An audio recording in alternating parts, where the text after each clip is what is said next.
महाआदिशक्ति वेद माता और परम पूज्य गुरुदेव के श्री चरणों में सशत वंदन करते हुए गुरु सत्ता की सूक्ष्म उपस्थिति में आइए माँ गायत्री के महामंत्र का उच्चारण करते हैं।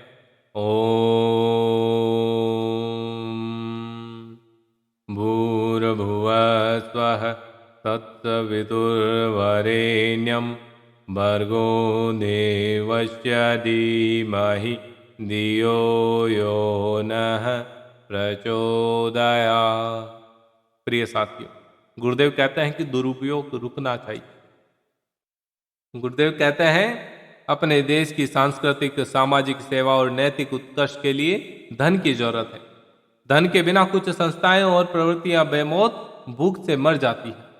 पैसा ऐसे लोगों को दिया जाता है जिनकी समझ में नहीं आता है कि उसका क्या इस्तेमाल किया जाए। इस धर्म भीरु जनता को क्या कहा जाए, उनकी धर्म भीरुता को किस तरीके से धिक्कारा जाए।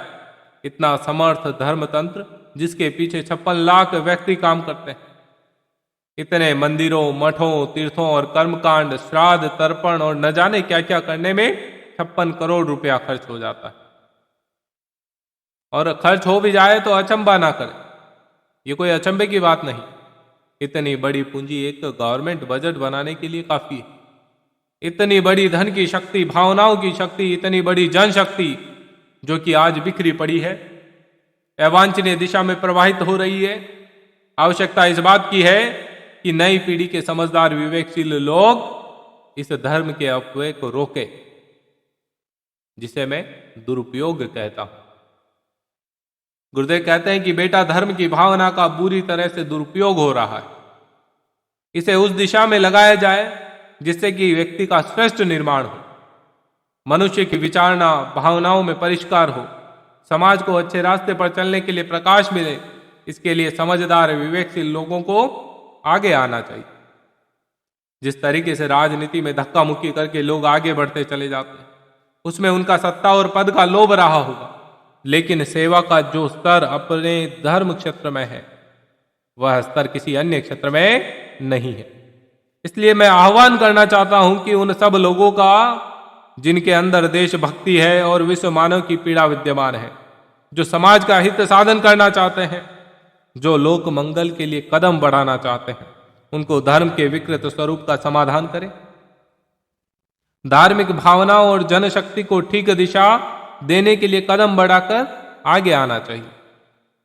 अगर ऐसा नहीं किया गया तो राष्ट्र और विश्व की प्रगति के लिए एक भारी अभाव बना ही रहेगा।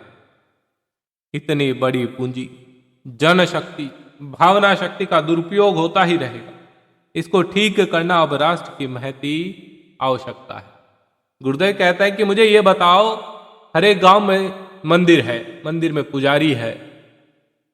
कितने गांवों में और कितने गांवों के मंदिरों में पुजारी के द्वारा धर्म शिक्षा दी जाती, नैतिक शिक्षाएं सिखाई जाती, धार्मिक प्रसंगों का हवाला देकर सही मार्ग पर चलने को कहा जाता है। कितने मंदिरों में गांव के लोग इकट्ठा होकर गोष्ठियां करते हैं। जरा सोच के देखो, वर्तमान परिस्थितियां तो ऐसी आ चुकी है कि मंदिर में झालर डंके बजाने के लिए भी कोई नहीं है, मशीन ला दी गई। केवल एक पुजारी होता है जो उस भगवान की मूर्ति के आरती करता है। तो ये तुम्हारा सामाजिक पतन है, धार्मिक पतन है। अपने आप को धार्मिक कहो लेकिन धार्मिक हो नहीं, इसीलिए दुखों के जंजाल में पड़े हो। गुरुदेव कहते हैं कि हर चीज का समाधान धर्म है, और धर्म में भी अध्यात्म है।